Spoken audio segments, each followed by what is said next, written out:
the scariest thing you've ever seen in your life that you can't explain? When I was 9 years old, I was biking home in the evening. We lived in the countryside up a small mountain. The road from the village was an uphill, a flat section, and then another uphill. The road lights only stretched to the end of the flat section. I was a bit afraid of the dark, so I stopped at the end of the road lights just at the bottom of the last uphill to gather courage to bike the last section home.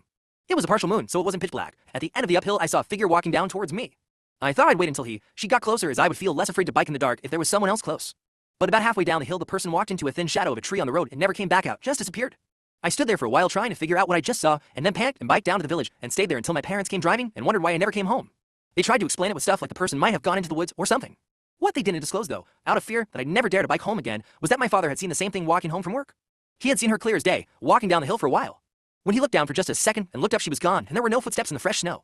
I later read a book about local legends, and apparently a lot of people during at least a century have seen her walking down the hill and disappearing halfway down.